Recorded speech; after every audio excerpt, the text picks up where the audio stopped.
Welcome all. I am again with the series of West Wind of PB Shelley.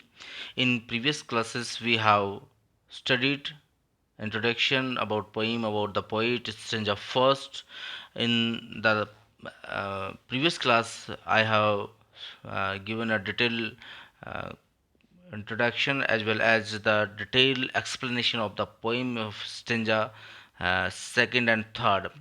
To flashback these the last classes, I would like to give a small or to say a very short flashback on the previous stanzas. In the first stanza, the poet described the power of the west wind and activity on the earth. Likewise, he also called the west wind as a destroyer and preserver. In the second stanza, the power of the west wind shone over the sky, where the poet invokes the west wind whose powers are attributed and enumerated. The poet addresses west wind as a destroyer and preserver, sweeping away the leaves of which it is preserving. In the next, the poet or to in the next stanza, or to say the second stanza, the poet describes the power of the west wind over the land, and it drives the dead leaves before it conveys the seeds into the dark beds of the earth. Likewise, and in the third stanza, the poet described the effect of west wind on water. The west wind awakens the sleep of the blue Mediterranean Sea. There is also a description of the Atlantic Sea, the dreaming of the Mediterranean Sea, and its imagination have been vividly, the use of vivid imagery have been given a wonderful presentation by Shelley. Here, Shelley pointed out that the vegetation of the bottom of the sea and the rivers of the lakes sympathize with that of the land, the charges of the season, and consequently influenced by the wind and announce of the that change.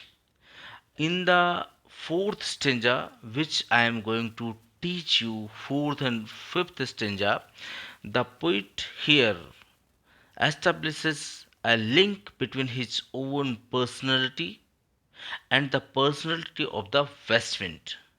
He recalls his boyhood, when he was swift, energetic, and uncontrollable, as the west wind is.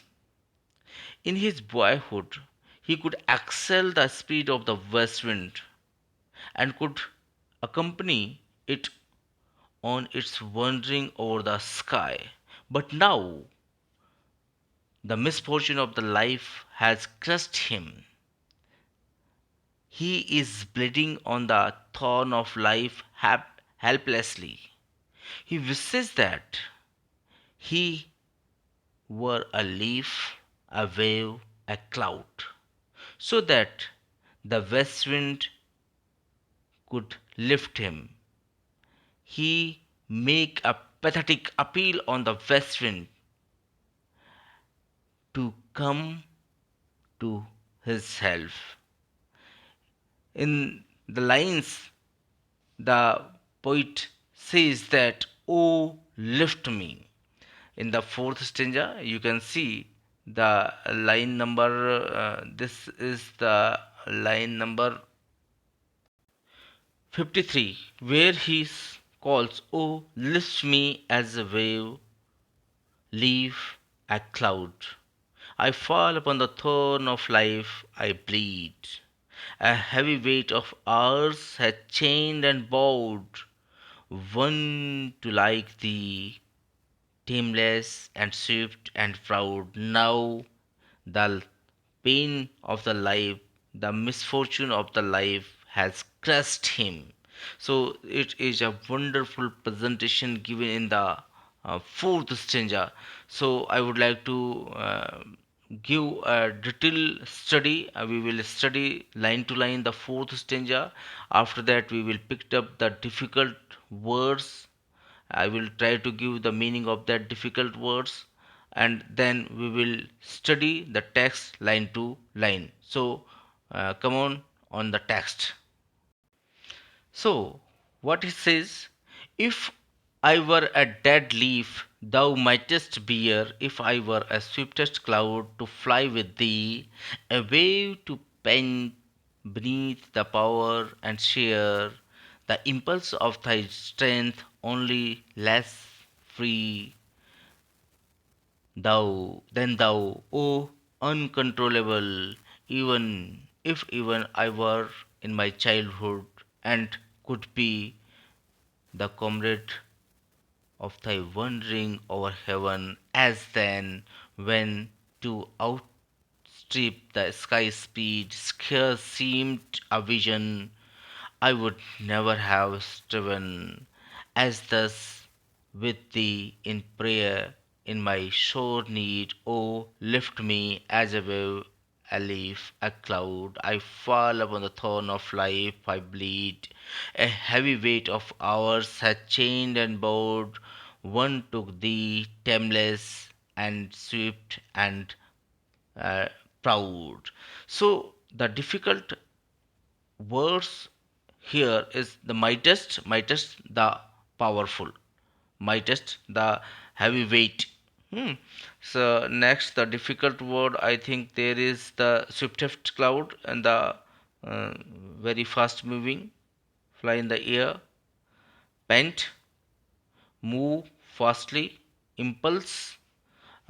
Impulse here is the meaning of effect, comrade, colleague, wandering, moving here and there, everywhere, outstrip, come ahead, skite, uh, to move into the sky speed, very fast speed, scare, now scare seemed a vision, now my real power is losing right now, striven, to say to pray, uh, and sure, urgent. So these are the difficult words. Now I am going to uh, explain these lines. If I were a dead leaf, here the poet just imagine, just wanted to become. Here the poet expressing his the effect of west wind upon the sky and sea. Then after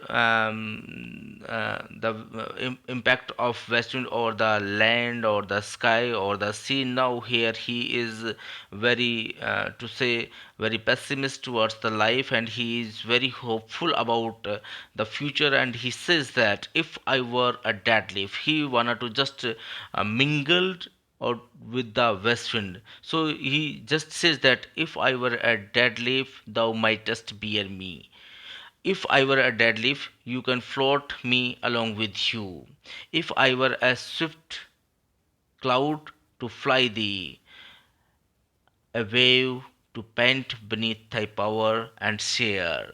So he says that if I were a dead leaf, then thou mightest bear, tameless and swiftly and proud. So he is very to say very distressful with the society. In this stanza, the poet establishes a connection between himself and the west wind. He wishes to that if he were a leaf, a cloud, a wave of the ocean, that the west wind could carry him on its wings. So he wanted to share the company of west wind. He feels a need desire the taste of the fierce strength of the west wind. Here he wanted to join the power of the west wind. The impulse of the strength, only less free. Impulse, the power of the west wind, the effect of the west winds are less free. So he is very keen desire to taste the fiery strength of the west wind.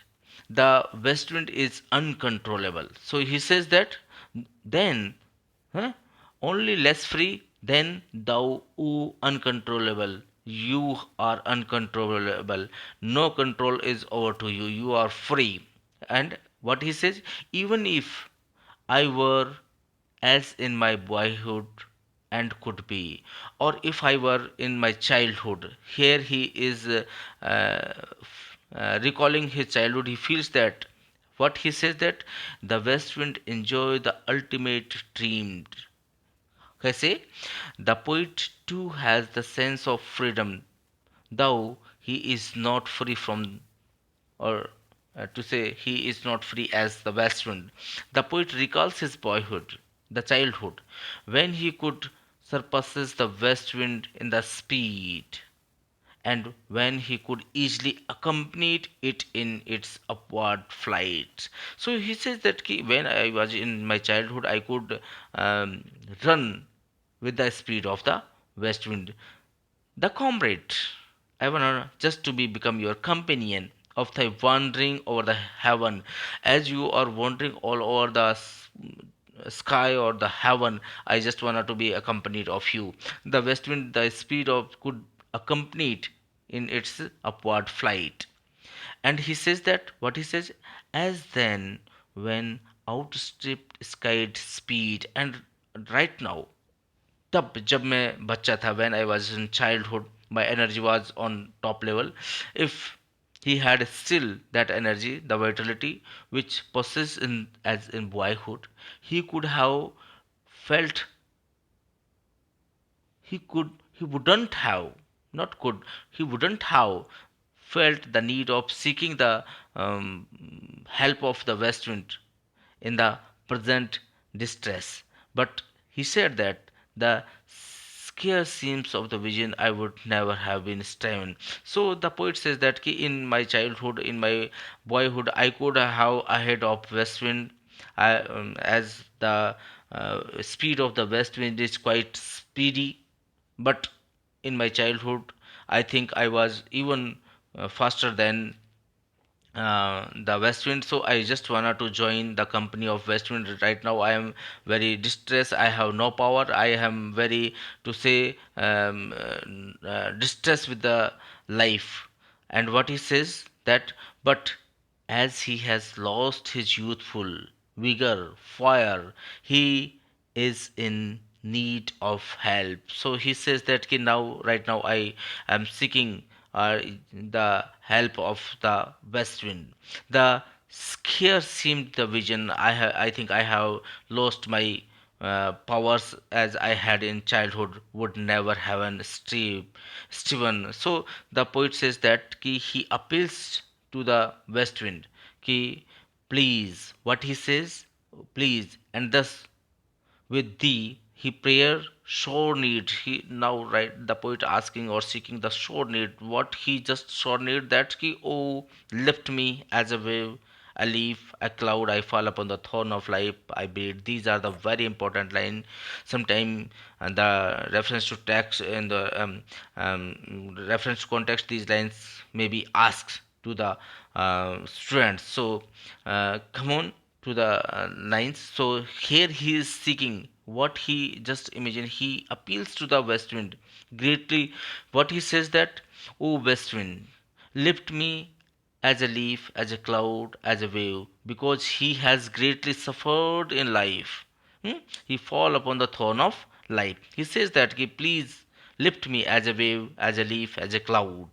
मुझे उठा लीजिए इस दुनिया से. I fall upon the thorn of life, I bleed. I am to say कि he had a married two married before in first marriage he had child, so court denied to give him children, so he was very depressed with the life. So he says that I fall upon the thorn of life. I have multiple challenges in my life, or multiple distractions in my life. So I just wanted to uh, to say go along with the west wind. So he says that he is just have a great desire to be join the company of west wind. That's why he says that all west wind lift him as a leaf, as a cloud, as a wave, because he has uh, greatly suffered in life, and under the to say under the weight of the misfortunes, he is feeling absolutely crashed and incapacitated. Once he, though Kabi, he would have been a heavyweight of ours, chained and bound. He says that once a misfortune. heavy weight or hours and chained. The misfortune had chained him, seized him. One too like the once he too was wild, uncontrollable, as swift as west wind. One too like the tameless, fearless, uncontrollable, swift like you, west wind, and proud, and to say very elated one. But now he feels bent and oppressed by the sorrow of the miserable life. So he says that right now I am depressed, I have multiple uh, misfortunes in my life. So please, oh west wind, lift me as a wave, as a leaf, as a cloud. This stanza reveals the Shelley's the sensitive nature in the feeling of the helplessness in the face of the trial, the tribulations of the life. It contains the pathetic cry, or to say the wound heart. These are the deeply personal lines in which she gives the glimpses into the nature and temperament of the Sally. Now, come on to the to say the fifth stanza, the concluding stanza of this poem.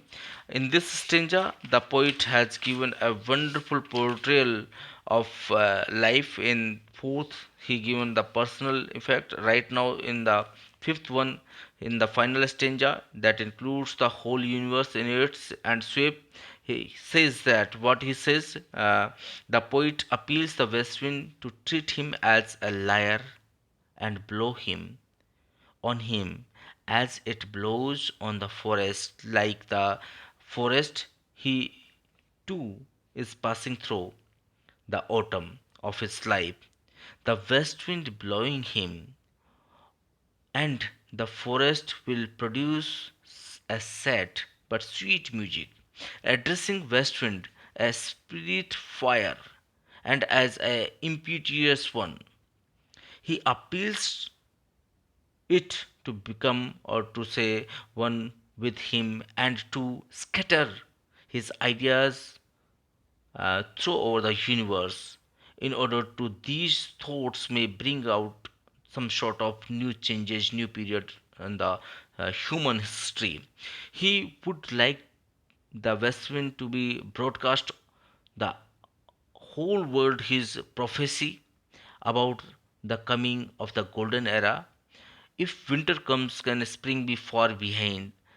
In this stanza, we find a clear acceptance, or to say the clear expression of the poet Shelley's idealism and his belief in the mm, perfectibility of human nature, and he is, or to say his belief is about the golden age of mankind.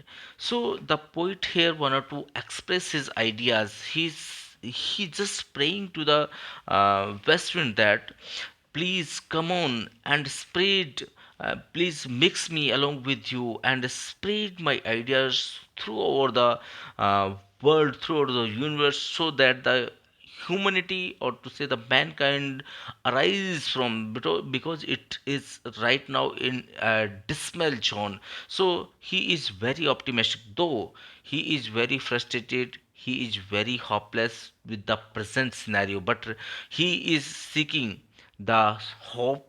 He is seeking some sort of the new changes in the society, in the to say in the human life, so that he also seek, or he says that please westwind, mingle me with you, so that my ideas can hearth a blaze inside it, and some sort of new changes can come out. So students, I'm going to read the text again.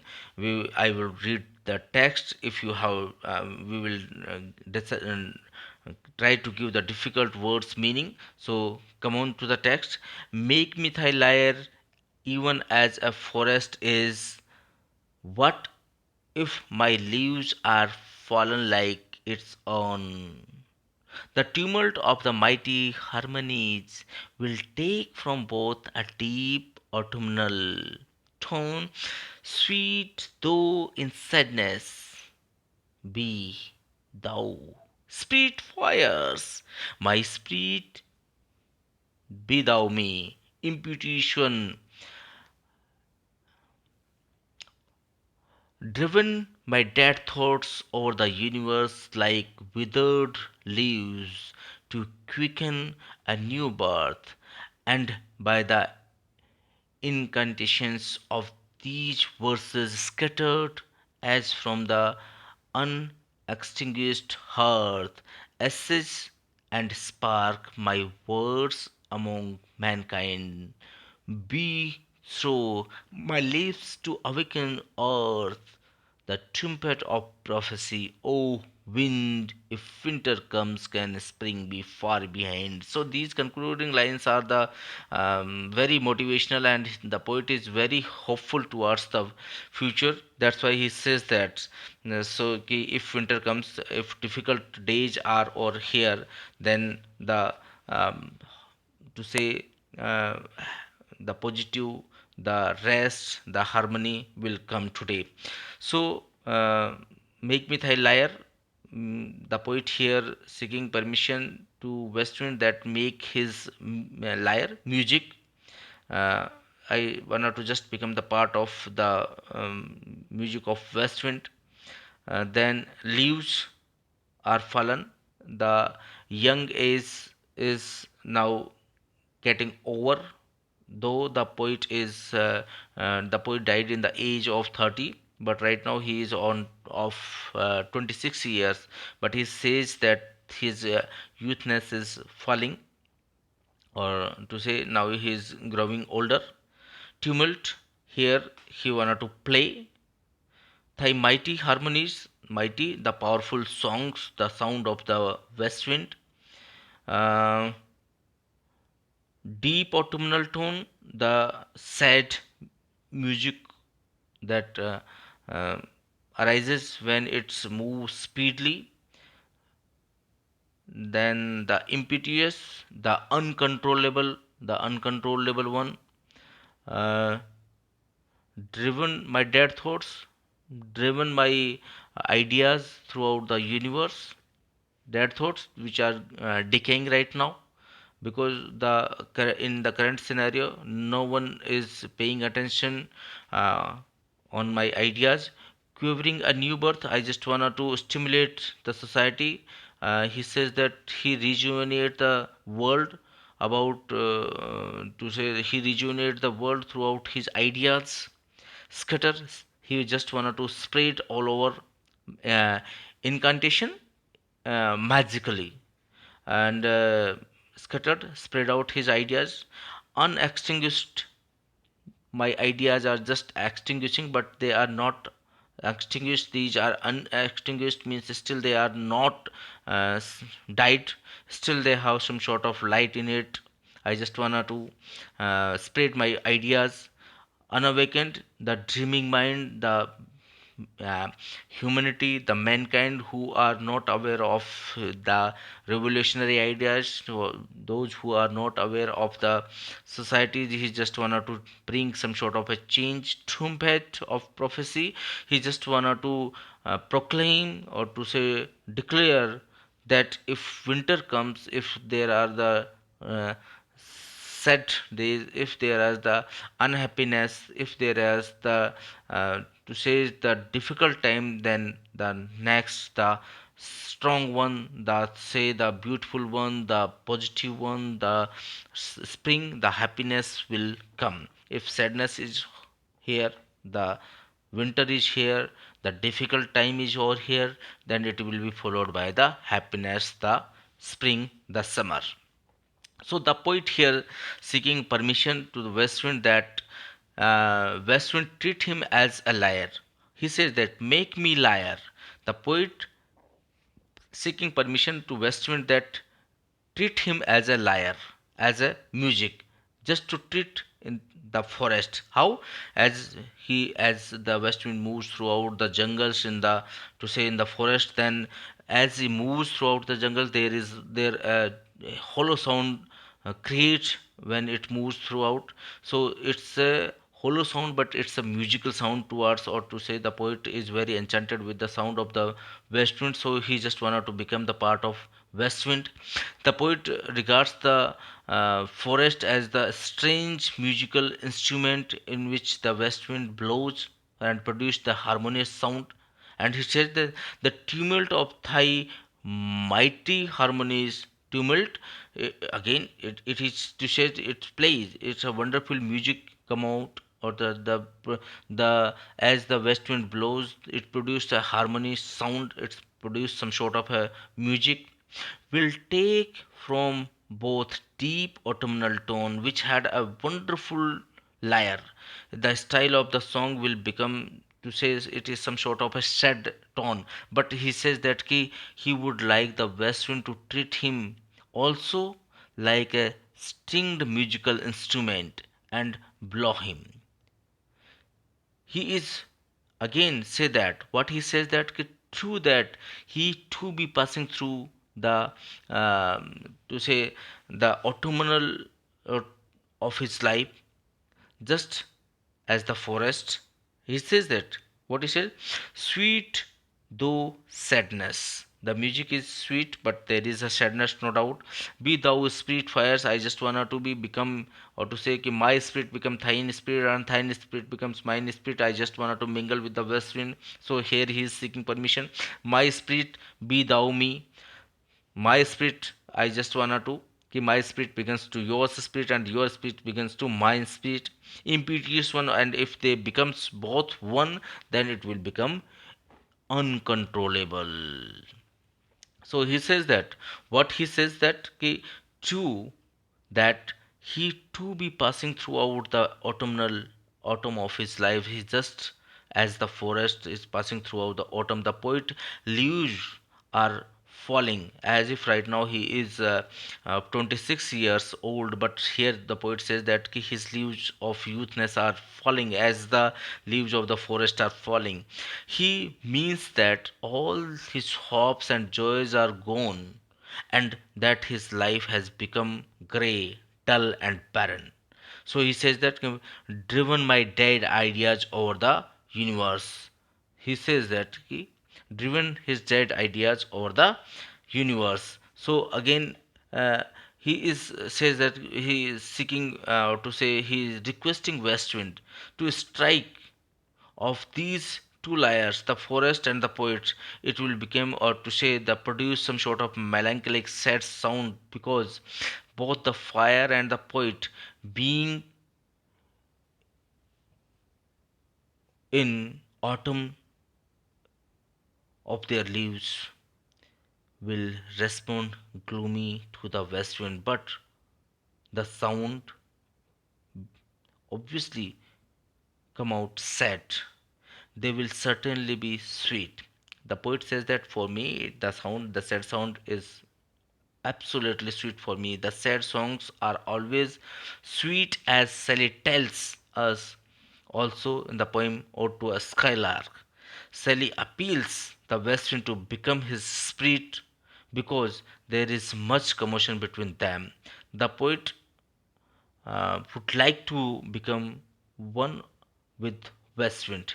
He seeks the union with the forceful, to say the fierce spirit of the west wind. He asks west wind to drive. How drive his ideas? He says that drive my dead thoughts over the universe like withered leaves quickening new birth, and by incantations of this verse.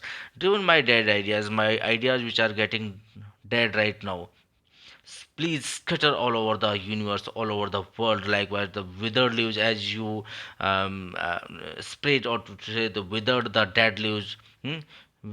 And as the dead leaves withered, the quicken, the stimulated, the new birth of the new leaves come out. Likewise my ideas are to say the dead ones are getting the withered ones, but my dead ideas, my withered ideas will spread throughout the universe, then the new some sort of change will come out in the universe. So he says that what he says that He seeks union with the forceful spirit of the West Wind. He asks the West Wind to driven his scattered ideas throughout all over the universe, so that the many stimulated forces and the progress and bring about a new era of humanity in the history of humanity.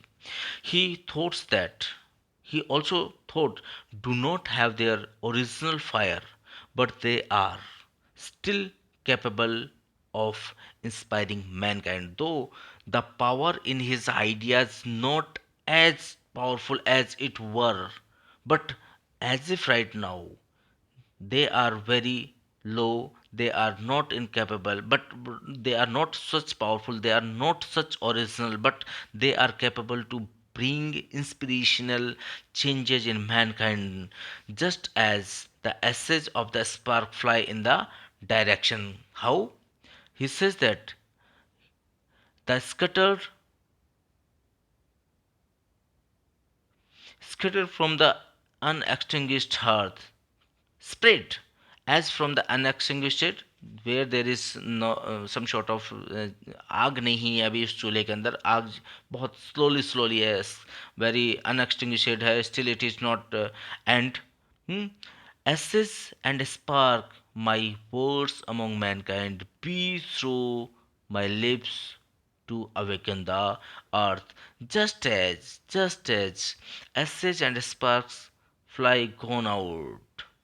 Similarly, the poet wants his words to be scattered far and wide by the force of the west wind and the magic of the song. He wishes west wind to act as a mouthpiece for the unutterances and of the prophecy he regarding the arrival of the golden era on the earth. And he says what he says, that he just wanted to bring some sort of change towards the manhood who are sleeping, those who are drowsing. He says that trumpet of prophecy, right now he proclaiming the prophecy, he is just recalling that the golden era. And he says what he says, just is winter is surely followed by the natural course of the spring, similarly the era of misery will the misery and evil shortly followed by an era of prosperity, happiness, and love and beauty. So he says that, oh wind, if winter comes, can spring be fire behind? If there is a sadness, if there is a miseryness, if there is a some sort of darkness, it will be certainly followed by an era of perfect happiness, love, beauty, prosperity, and some sort of happiness. These lines expresses Shelley's bright optimism regarding the future of mankind and his belief in the golden age and in the perfectibility of human nature. So this is the poem, which is a wonderful um, interpretation of the poet. Look at in the line 65, where he says that 65 to 67, where he says that what he says, uh, he means that just as flew a spark from the hearth may cause some fire, the magic of words here brings some sort of revelation in the world. Shelley, obviously known as a revolutionary one, he was keenly dissatisfied with the existing system, the mode of life, the society, the rule of society. He just wanted the convention and all these institutions. He wanted some sort of a revelation, some sort of a change should sweep the old days of the life and bring some charged look. In the line number 68, he says that the earth which is still under, to say, ungenerated, unregenerated, the earth which is still buried beneath the conventions of old habits and the old institutions. The poet here wanted to change some sort of a positive change. The poet also make some sort of trump of prophecy, where he says that the poet asked the west wind to act as an announcer, just as the trumpet is blown when the force to say the proclamation of the maid that similar wise the west wind will act as a trumpet because he has prophecy to make. So the poet is very hopeful, very positive towards the future. uh, if as the last line, which is very important, sometimes it asks in the exam to for the explanation. If winter comes, can spring be far behind? The poet is very clear. He is very optimistic.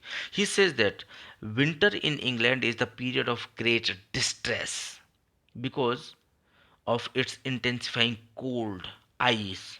Winter is therefore symbolizes the period of hardness, the difficulty.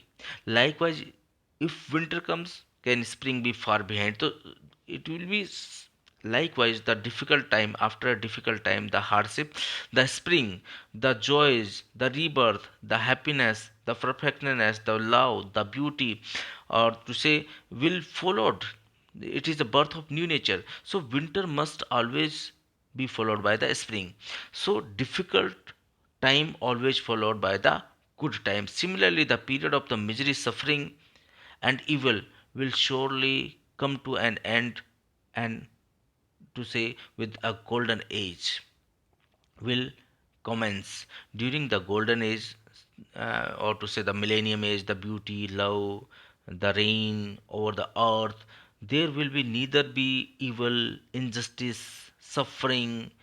There will be nothing in a human life. Some sort of pain, suffering, anguish, there will be not in human life. This is the famous line, or this is the perfect quote which is often quoted.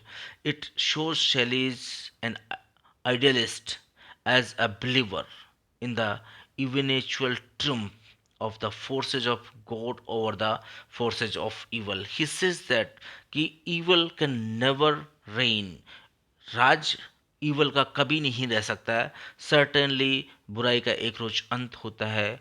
Positivity जरूर followed by होती है. So student, this is the complete completion of the poem, or to Westwind. If you have any difficulties, you can message me, you can directly contact me. I think you enjoyed this poem. Next I will come along with John Keats. Till then, bye bye.